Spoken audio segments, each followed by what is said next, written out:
Hello, podcasters, and welcome once again to Sexplosion. My name is Caroline Chenier from CarolineChenierCoaching.com, and I'm your coach on all things intimacy, relationships, sex, and super consciousness.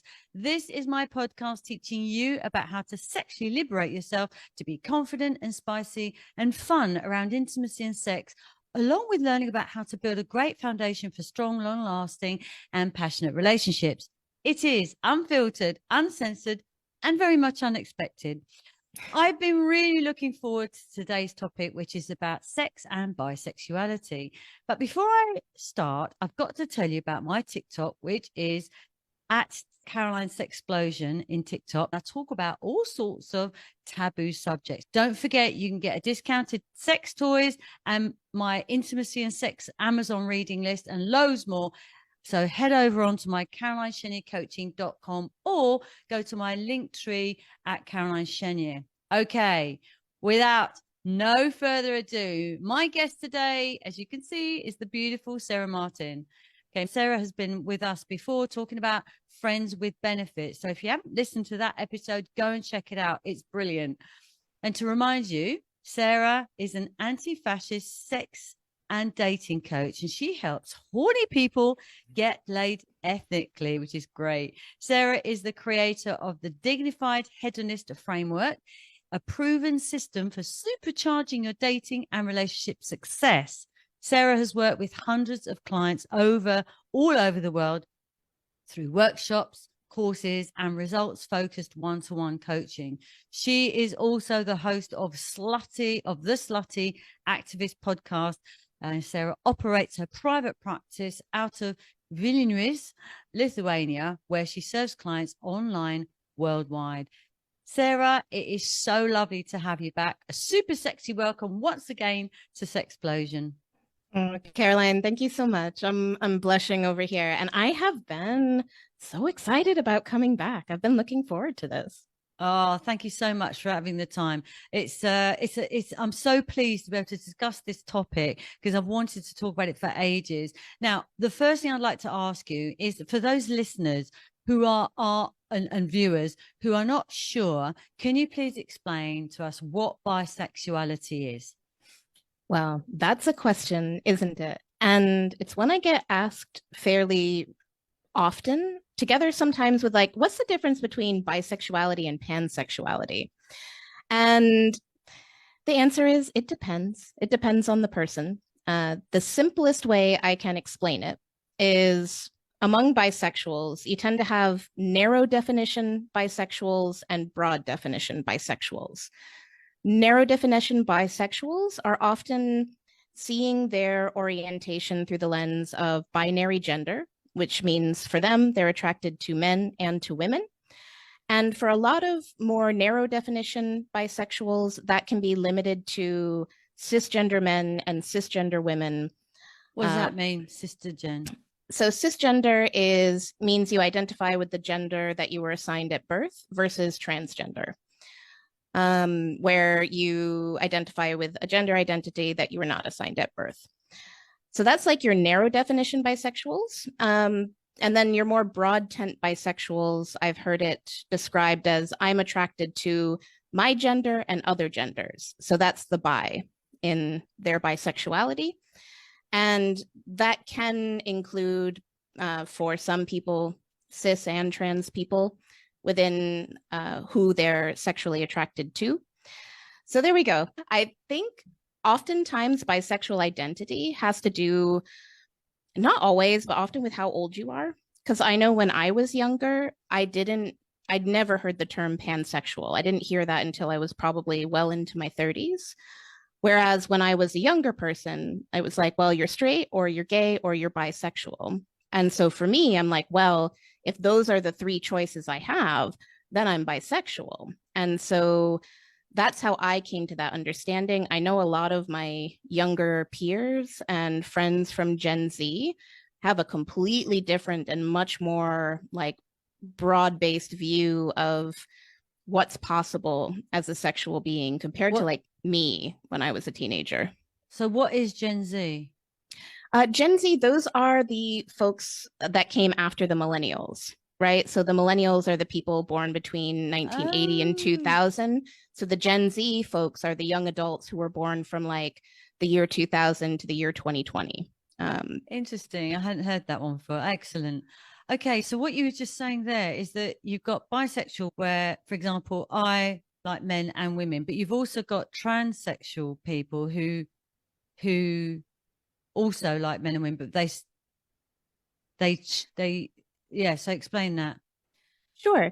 No, it's just to say for some people, when they say I'm bisexual, it means I'm attracted to men and women Yeah. and attracted to men and women who like identify with the same gender they were born with.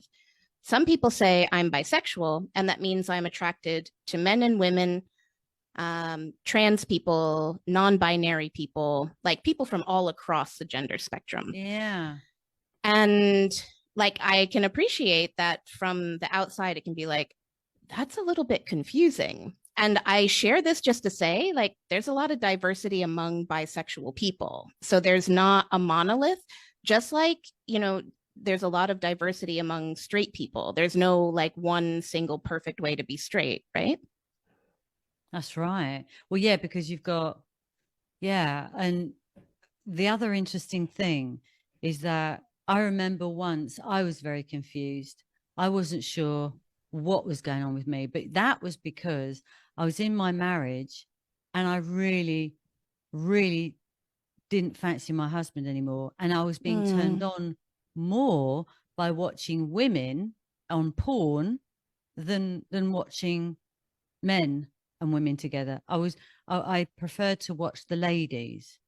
And I mm, don't know whether that was me just identifying with something sexually to make me, I don't know, but I felt like I really thought didn't think I was bisexual because I didn't fancy women. But I thought maybe and then I thought maybe I'm gay. And I thought, no, I don't actually fancy women. But I tell you what I do is I appreciate the woman's body. And I think that's one way of looking at it. But actually, later on, I realized afterwards it's just my husband. It was just because of that. mm, And then I fancied a man. I thought, oh, okay, no, it's all right. I am heterosexual. But then the time came again later on when I got into my 40s and I was in my sexual peak and I was just having the most amazing time sexually. And there, when you were in a sex party, I would then actually not worry whether it was a man or a woman.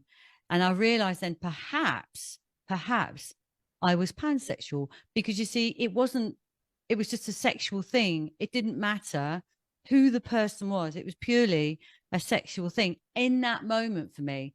So I thought, well, in that moment, and I remember there's this young man that I met, and I saw him for a while every so often.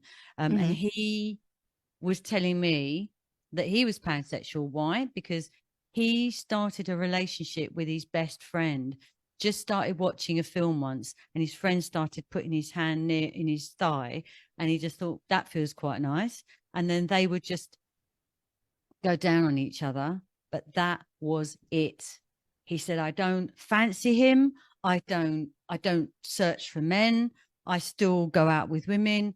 He said, I'm pansexual, is what he said.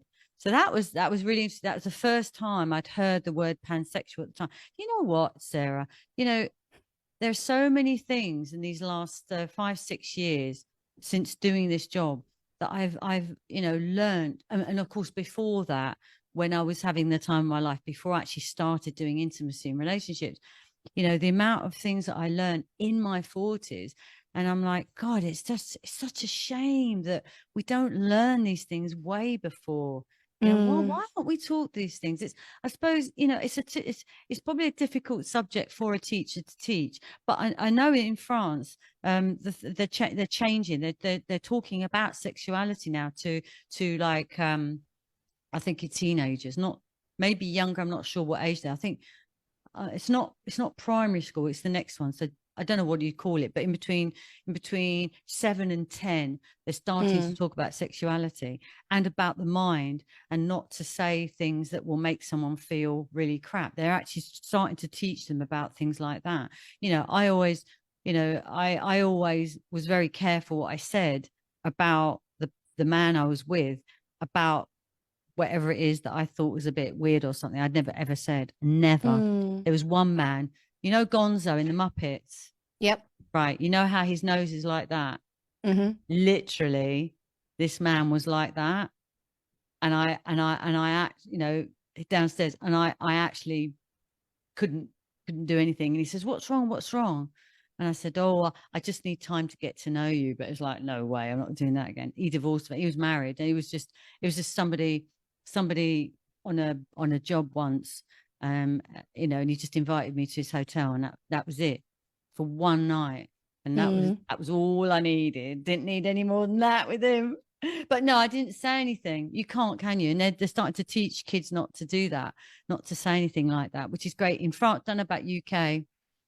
Yeah, well, I mean, you have a kind of a bit of a patchwork when it comes to sex and relationship education all over the world. Like in the UK, it's had a fairly good system for a while now, though there's a movement of people who are challenging it, because we have to remember we live in a broadly sex negative world. So there will always be people who challenge sexual liberation. Why? Because it is like a pathway to liberation that's accessible to a great number of people. And, being a sexually liberated person is a subversive thing, isn't it? It's like saying, you don't own my sexuality, society, I do.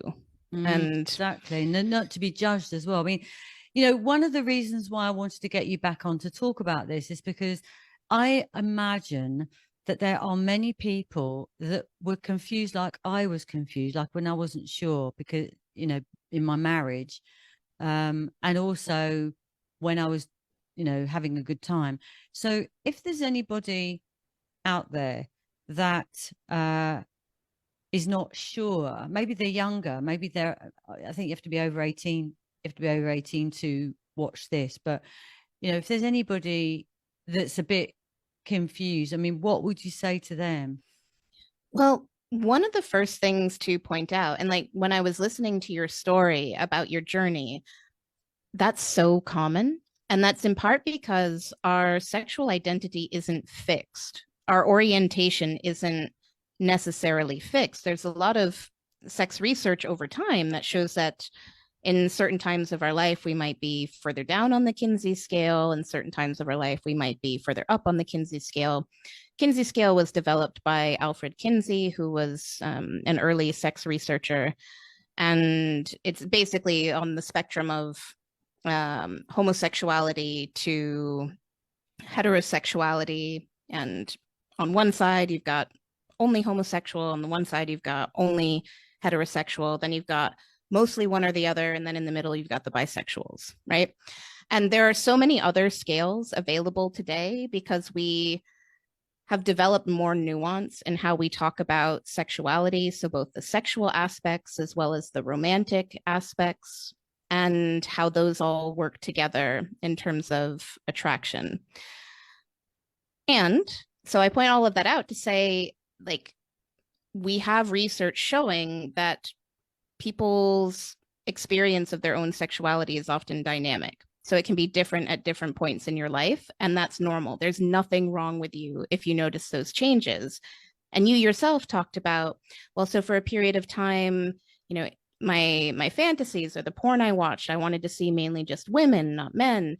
And then in my life, I was attracted to men, but then there's other times where at sex parties, I had fun with men and women and just the people who were there, kind of regardless of their gender. Like, that's wonderful that you've been able to have that spectrum of experiences and like treat yourself with kindness and curiosity. I think where a lot of the problem comes is when we believe we should be or have to be a certain way. And to be fair, like a great many people live in cultures where it can feel unsafe to be anything other than straight, monogamous, like this tiny little box that society says is an okay way to be sexual. So I want to acknowledge that, because for some people, like, it's much harder to to be fully themselves and just be in that place of compassion. Like sometimes that safety question is there, and I want to honor that, especially because, you know, now we're in Pride Month, right? We're in the beginning of June, and we need to remember that, you know, these rights aren't something to take for granted. They can come and go, and this is, you know, true of bisexuals too. So I think it's very like worth mentioning. For people who are, you know, unsure about what's going on when it comes to sexual attraction for them, the first bit of advice I would offer is to have a little bit of compassion for yourself. So if you find that you're like, you know, feeling, yeah. So it can be really normal to start feeling judgmental if we think we're supposed to be a certain way.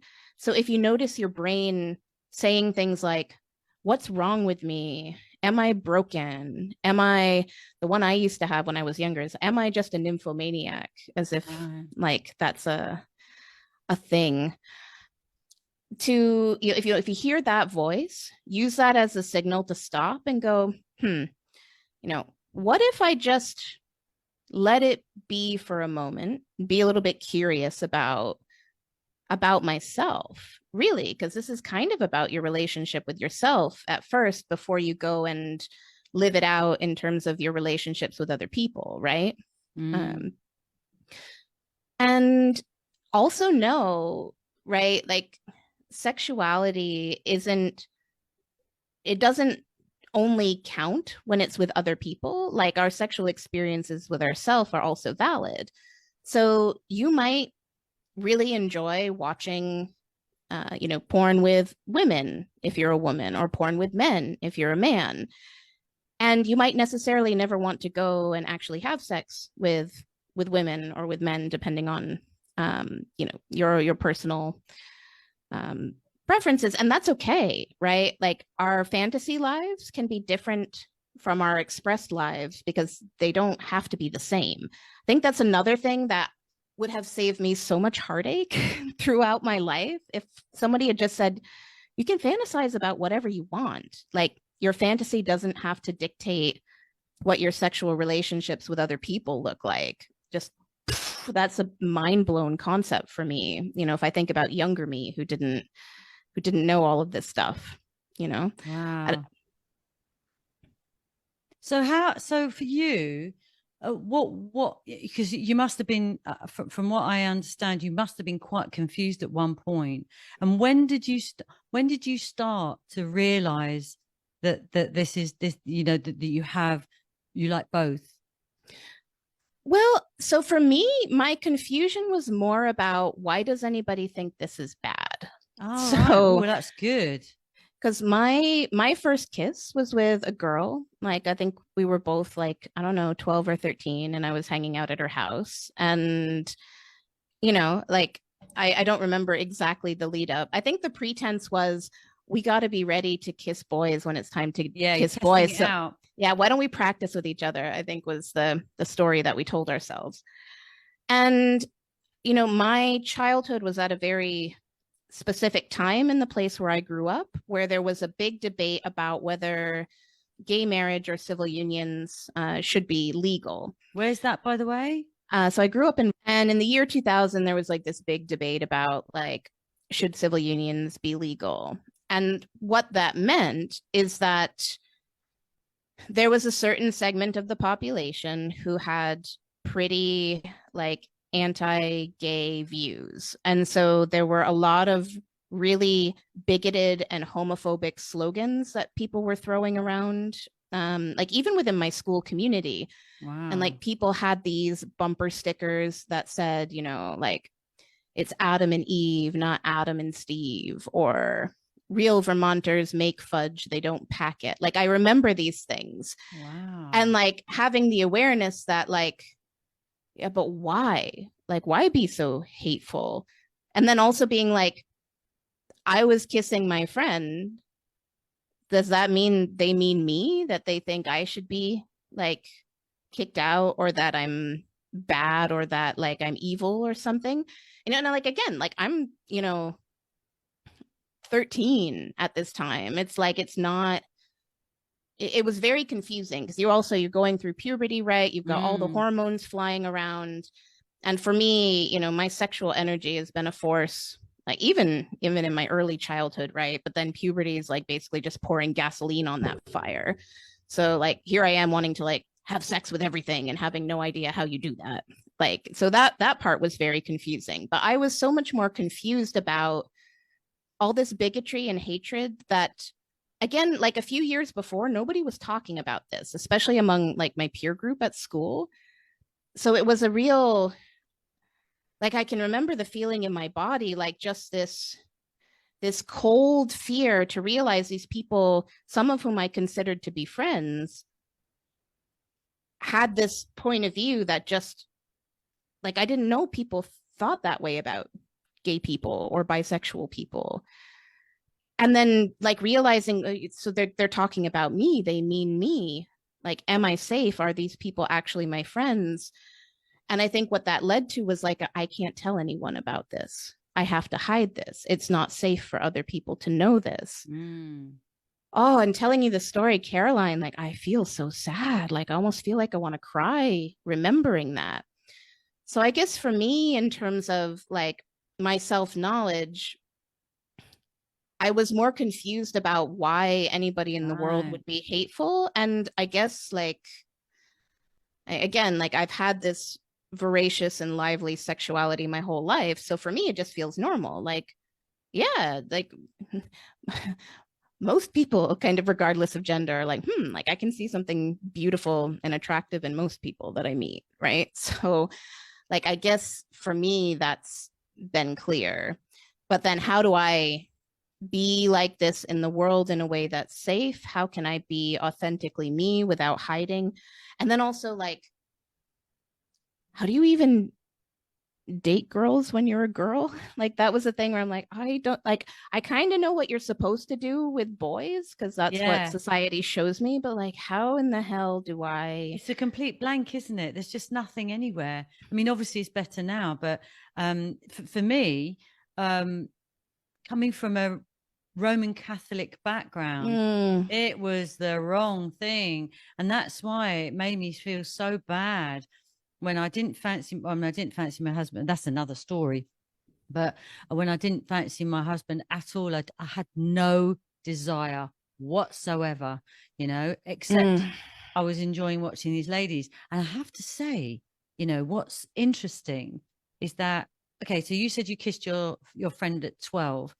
Well, I was 7 because me and my best friend, we just wanted to see what it, just testing it out. So we just went like that, just no tongues or anything. It was just to see what it felt like. So that was 7 years old. And I never, that was just nothing. That wasn't, that didn't feel bad. It's only as I got older that you start to understand that, you know, it's not a good thing to be with the same gender.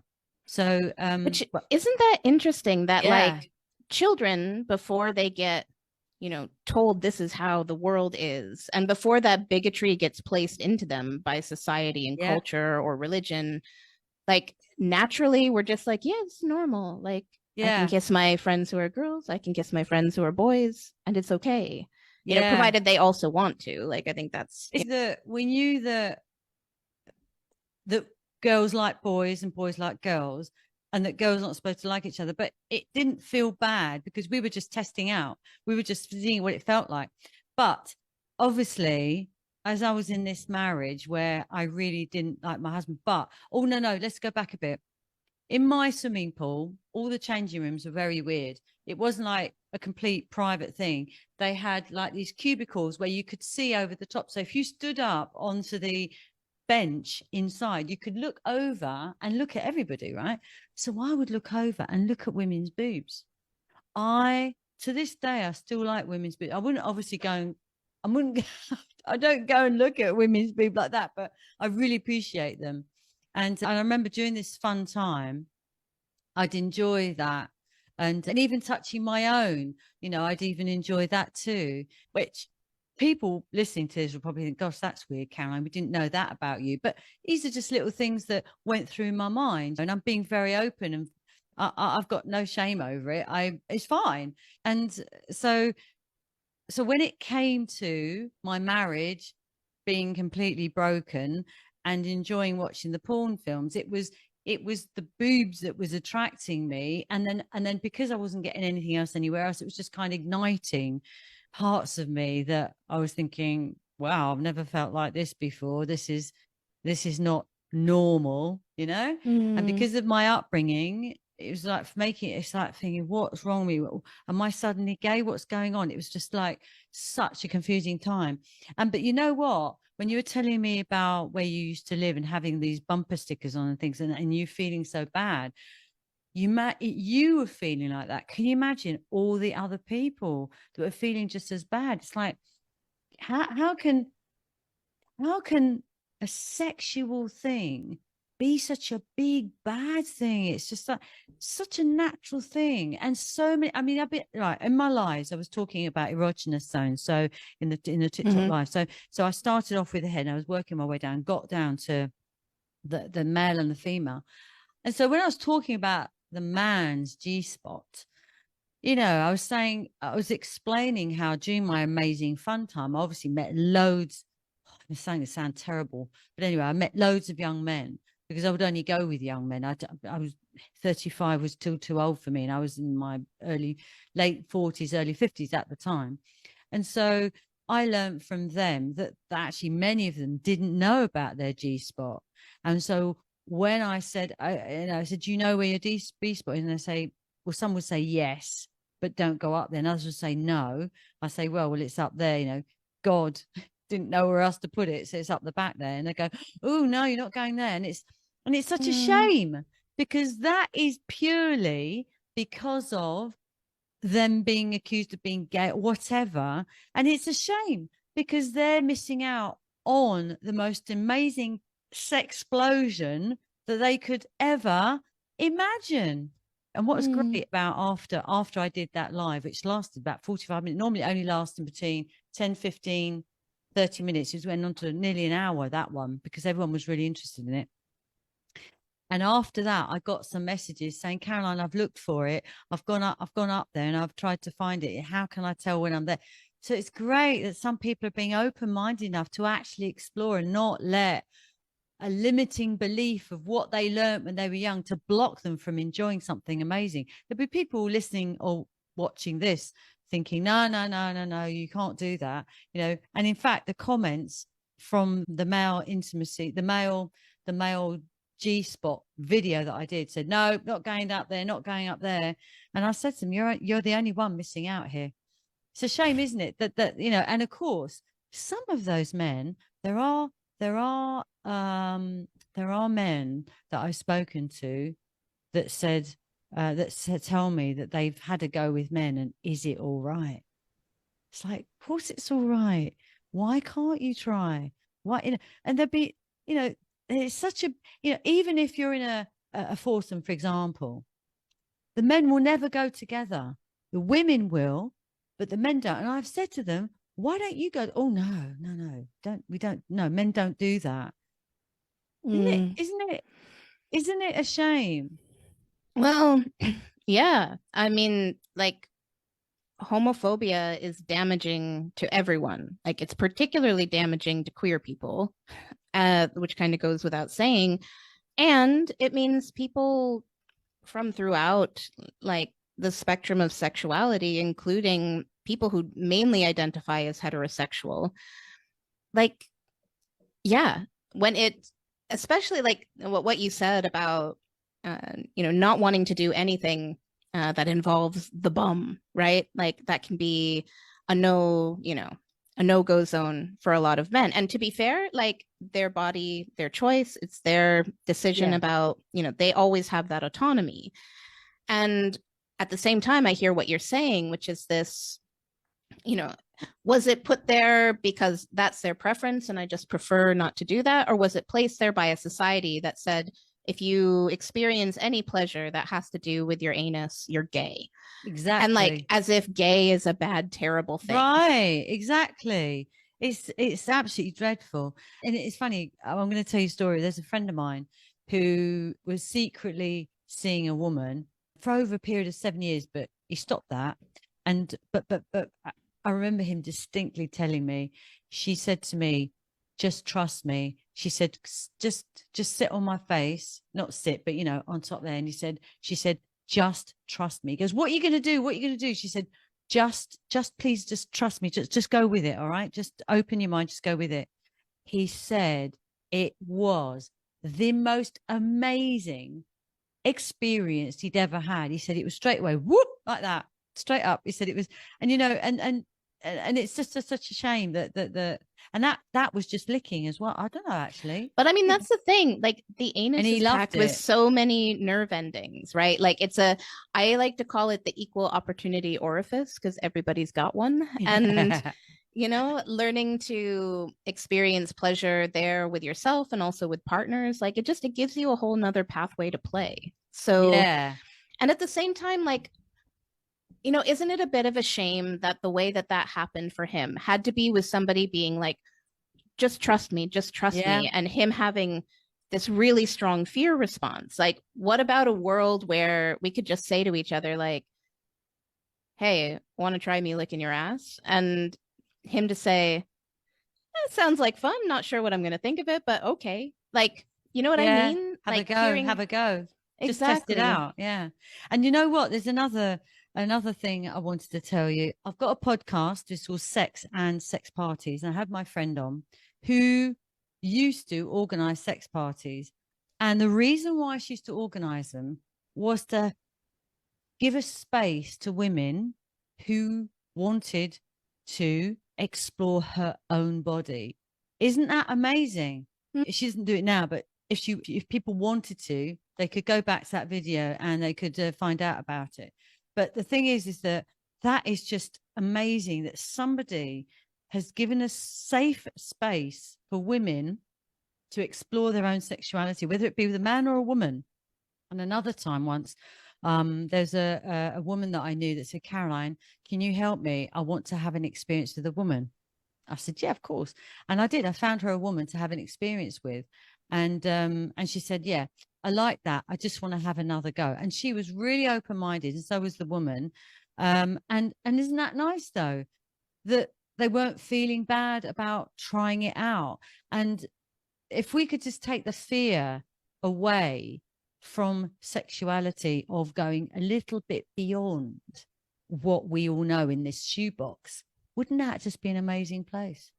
Oh, yeah. I mean, you know, imagining a sexually liberated world is the thing I do to kind of keep a sight set on where could we go if we created a space not just of tolerance but of acceptance about the variety and breadth of human sexual expression. Because that's one of the fascinating things about being a sexologist, right? Is you come to learn there's so much that fits under the umbrella of normal, you know, so much more beyond what we were told is normal growing up. So tell me, who is your ideal client? Who is your client? Sorry? Who is my ideal client? Yeah. I mean, right now, I have a collective that I run where that's kind of anybody who's a sexual explorer who's going through a big life transition. But in my one-to-one work, I love working with men, generally single men, usually late 20s, 30s, 40s. The guys in particular that struggle with dating, sex, and relationships. Like that's my zone of genius. I can help those people, and it's fun. And there's far fewer virgins in the world because I do the work that I do. Oh, fabulous. Listen, I really, really appreciate you coming today. What I'd like you to do is to give us your social media links. I will put them in the group anyway, but if you just say them out loud, and then I'd like to ask you my last question after that. Beautiful. So for sure, come and connect with me on Instagram. I'm at dignified.hedonist. You can find me on Facebook. There I'm at Dignified Hedonist, all one word. Those are probably the two best platforms to come and hang out with me. And my website is dignifiedhedonist.com. You might be noticing a pattern at this point.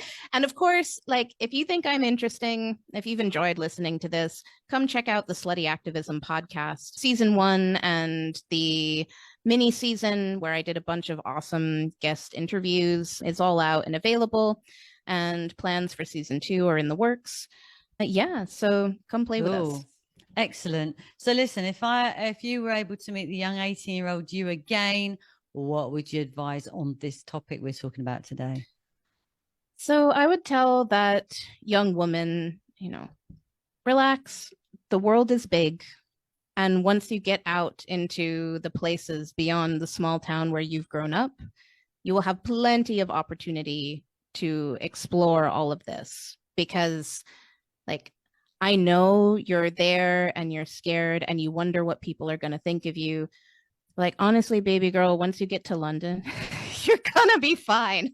I suppose that applies to a man as well, right? Yeah. Though I'm imagining talking to my 18-year-old self, right? Yeah, I mean, yeah. like that's, and I know not everybody can get out of the small town that they grew up in, right? Like, and that's a thing that weighs on me and that drives me as an activist, as a sex coach, as somebody who wants to make the world safe for those people in those small towns too.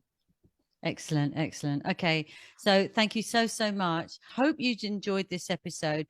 Thank you all so much for taking the time for tuning in. See you next month. To your success, I'm out.